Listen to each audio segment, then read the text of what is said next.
Օրհնյալ է հարությունը Քրիստոսի, հարգելի հայրենագիտներ եւ ոչ միայն, այլ նաեւ բարեկամներ, գուցե եւ ոչ բարեկամներ։ Ուրեմն քրիստոնյա ժողովրդավարական կուսակցության շրջայց հաղորդաշարը, որ տրվում է տարիներով, այսօր իր շրջայցի հերթական կետը ընտրել է մեր ժողովրդին եւ քրիստոնյա աշխարհում շատ հայտնի Օձուն գյուղը։ Ես ասեմ, որ իրականում քրիստոնյա աշխարհում որտեղ այս գյուղը ունի բազմաթիվ լորվա աշխարհի, այս գյուղը ունի բազմաթիվ մենաշնորհներ, բայց մեծագույն մենաշնորհը իհարկե այն է, որ այս գյուղում է ծնվել, ստեղծագործել, այդպես ասենք, ապրել, արարել եւ Աստծուն աղոթել, միաժամանակ աստվածաբանական գործեր ստեղծել Հովհաննես Օզնեսի ուրեմն կաթողիկոսը։ Հիմա ինչու Օձունը եւ ինչու ուրեմն Օձնեցին։ Ասեմ, որ մենք պետք է մեր գիտակցության մեջ վերադառնանք մեր ժողովրդի ամենարժանավոր զավակներին, մեր պատմության ամենահերոսական դրվագները, մեր պետականության ամենահայտնի ժամանակները։ Մեզ տարիներ շարունակ ձեզ կոնկրետ ինձ չէ, որովհետեւ ասում եմ ինչու, որովհետև ուրեմն կյանքը կապված է եղել գրքերի հետ եւ բնական է, որ այն ամեն ինչ որ սովորեցրել են հալած յուղի պես չէ որ ընդունել են, բայց մեր ժողովրդին հիմնականում սովորեցրել են պետականազուրկ լինելու, գիքոր լինելու, գիքորի պատմություններով եւ բազազարտեմի, ես չգիտեմ, բդեշխների, թալանչիներ եւ այլսի պատումներով եւ այլն, բայց մենք պետք է հիշենք, որ այդ բոլորով հանդերձ, որ դրանք էլ ինչ որ չափով մեր ժողովրդի պատմության ինչ որ մի մասն են, բայց դրա հետ միասին մենք այն ժողովուրդն ենք, որ մի քանի ժողովուրդների հետ միասին կոնկրետ եմ ասում, ստեղծել ենք քաղաքագիրտ աշխարհը։ Այդ աշխարհը հունական աշխարհն է, հելլենական, այդ աշխարհը հռոմեական աշխարհն է, այդ աշխարհը իրանական աշխարհն է, այդ աշխարհը նաև արմենական կամ հայկական աշխարհն է։ Այսինքն ես թվարկեցի, չեմ ծավալվում, այն ժողովուրդներին, այն պետություններին, որոնք համաշխարհային պատմության Եվրոպա կենտրոն, ասենք այդպես, արտահայտություն կա, բայց խոսքը Եվրոպայի մասին չի տվյալ բaragայում, արմատակենտրոն աշխարհն են ստեղծել, ստեղծագործել եւ դրանցից մեկը անշուշտ հայ ժողովուրդն է, իր Հայաստան աշխարհով, իր պետականությամբ եւ իր աստվածաբանությամբ։ Հատուկ ուրեմն, եթե նկատել եք, որովհետեւ մենք ունենք այստեղ բազմաթիվ հետևորդներ, որոնք տարիներ շարունակ կարծես թե շրջայցով մեզ հետ քայլում են աշխարհի տարբեր վայրերով եւ հետևում են մեր հաղորդումներին, ուրեմն Օձուն գյուղը մենք անպայման տարին մեկ այցելում ենք, ինչու, որպեսզի մեր ժողովրդին հիշեցնենք իր լավագույն աստվածաբաններից մեկին, կասեմ ինչի համար, եւ երկրորդը, որպեսզի մեր ժողովուրդը հիշի այն, ինչ որ իրեն փառավորեցնում է, ինչը որ իրեն բարձրացնում է, ինչը որ իրեն մոտեցնում է Աստծուն, արարչագործությանը եւ արարչագործ աշխարհի ստեղծագործությանը։ Սա է կարևորը եւ ոչ թե մնացած լացուկոցը, որ ներդրվում է կամ գիքորիզմը, որ դրվում է մեր գիտակցության մեջ։ Ինչու Օձունը, Օզնեցին։ Ուրեմն գիտեք, որ մենք ով ինչ չասի, աշխարհի հնագույն քրիստոնյա ժողովուրդներից մեկն ենք։ Ես բaragայով ասեմ մի բան, որ չսխալվեք։ Մենք առաջի քրիստոնյա ազգը չենք կամ ժողովուրդը չենք, բայց մենք աշխարհում առաջին ժողովուրդն ենք, որը պետականորեն քրիստոնեությունը դարձրել է 301 թվականին, ուրեմն պետական գրոն, սա հիշեք, 301 թվականին պետական գրոն, թե չէ գրում են մենք մեզնից առաջ, մեզնից հետո եղել են քրիստոնյաներ եւ այսպես շարքը, այստեղ ոչնչով չես առանձնանում, ոչնչով չես ուրեմն ընդհանրանում, բայց մենք առանձնանում ենք բացառապես այն բանով, որ այո, աշխարհում այն գյուտը, աստվածահաճո այն նվիրումը, աստվածահաճո այն գործը, որ արարվել է աշխարհում առաջին անգամ եւ քրիստոնեությունը վերածվել է պետական կրոնի, կրկնեմ 301 թվականին այդ գյուտը այդ իրականությունը հաստատվել է Հայաստան պետականության մեջ հայկական լեռնաշխարհում երկու հանճարեղ հայորդիների ջանքերով առաջինը դա անշուշտ ուրեմն դրտատ առաջին մեծ թագավորն է Արշակունին երրորդը որի վերաբերյալ դուք գիտեք շատ պատումներ կան խորվիրաբի պատմություն եւ այլն այդ արշագործությունը չէ որ ես պիտի ներկայացնեմ որևէ մեկը կարող է թանգեղոս կարդալ այդ բոլորը լսել սովորել եւ այլն դա կարեւոր չի ինձ համար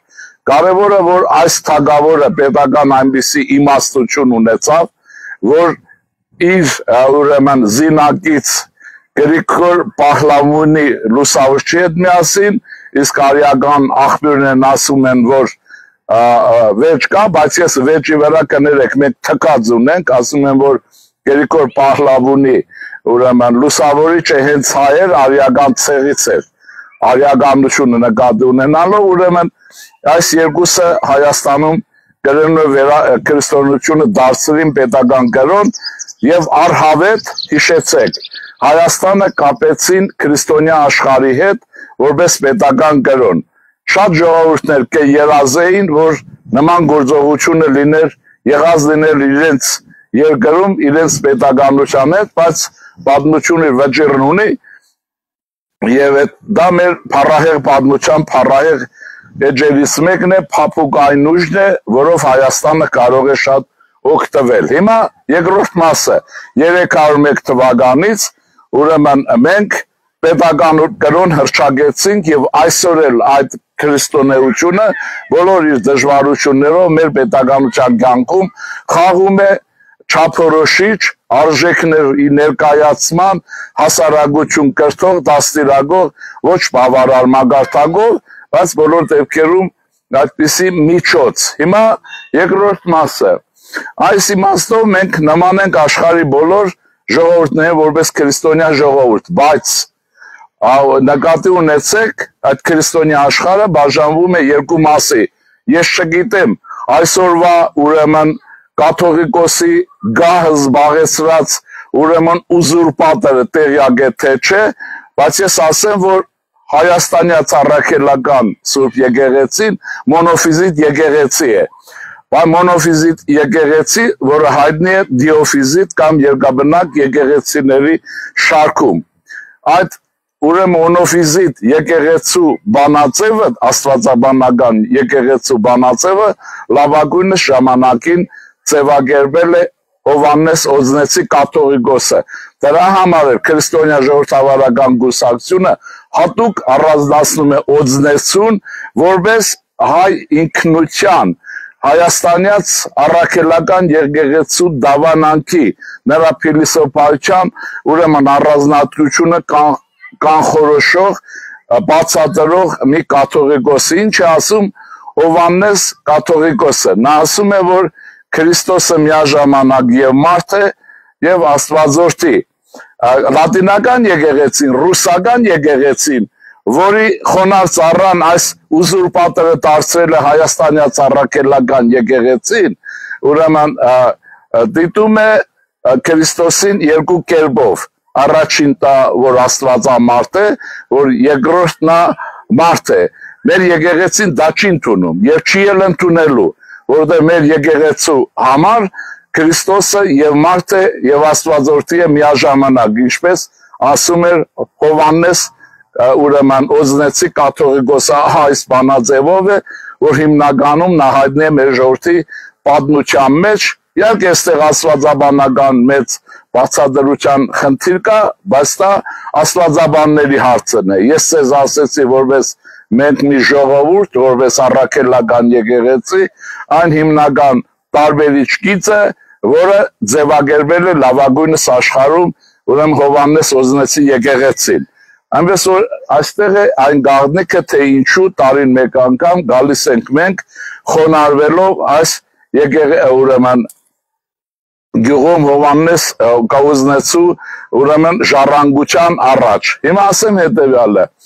խոսքը այն մասին չի որ քրիստոնյա ժողովրդավարական գուսակցությունը կղերական գուսակցություն է թե չէ բնականաբար նա գեղերական կուսակցություն չէ, բայց քրիստոնեական ժառանգության գնահատման նրա արժե համակարգի վրա կառուցված եւ համաշխարհային քրիստոնյա ժողովրդավարական շարժման մաս հավակնող կուսակցությունը չի կարող անդարբեր լինել քրիստոնեական ժառանգության հանդեպ եւ այդ իմաստով ես կարող եմ ասել սա հայ ժողովրդի քաղաքական եւ մշակութային կյանքում բացառիկ կուսակցություն է, կարող եմ ասել միակն է եւ մեկն է, միանշանակ։ Ուրեմն նման կուսակցություն ճիշտ է անունով եղել է, չէ կա ստեղծած, եղել է այդպիսի բաներ, նույնիսկ աջուրտի են հանել ուրեմն անունը, բայց նման կուսակցություն Հայաստանում չի գործել։ Հայաստանում 5 տարուց ավելի է գործում է քրիստոնյա ժողովրդավարական կուսակցությունը, որը առաջացել է մեր դավանանքի այդ ամեն ինչից եւ այլն եւ այլն։ Հիմա ինչ է կատարվում։ Մեզ ինչ է պետք։ Մենք տեսնում ենք, որ ժողովուրդ ջան, բավականին թույլ ժողովուրդ ենք եւ դա թաքցնելու բան չի։ Ֆիզիկական է նկատի ունեմ, տարածքը կրճատվեց, մանավանդ այս վերջին կողոպուտից ու փախուստից հետո երկիրը բարոյազրկվեց եւ նույնիսկ դրա այլասերված դրսևորումը գողական գրողը տեղի ունեցավ ուրեմն Կումայրի կամ Լեննագանի իշխանության բարձունքներ։ Ես ես զգուշացնում եմ, գողական քրեաուլի գարխիկ ռուսական գաղտնի ծառայության հետ կապ ունեցող զանգվածը գրողում է Հայաստանի պետական իշխանությունը, առայժմ տեղական ինքնակառավարման մարմիններ, հետո կտեսնենք, հետո իհարկե իրենք տապալվելու են եւ այստեղ ռուսական գաղտնի ծառայության օպերացիան չի անցնելու, որովհետեւ ուրեմն այսպես, համայնքներ գրավելով շարժվեն դեպի ազգային ժողով եւ իշխանության վերադարձ լինի ռուսական այն իրականություն եւ վերադարձման պահին Ռուսաստան այլևս այդպեսին որպես չի լինելու։ Ուրեմն եւ այս գողական պարքերով բոլշևիկ, մեշևիկ խաղալով գերեուի ներկայացուցիչներին ուրեմն քաղաքային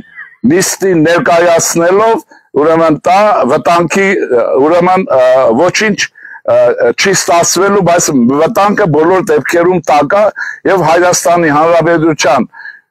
ազգային իշխանությունները բալդավոր են հատուկ միջոցներ ձեռք առնելու քրեա գողական, ապերոյական այս ուրեմն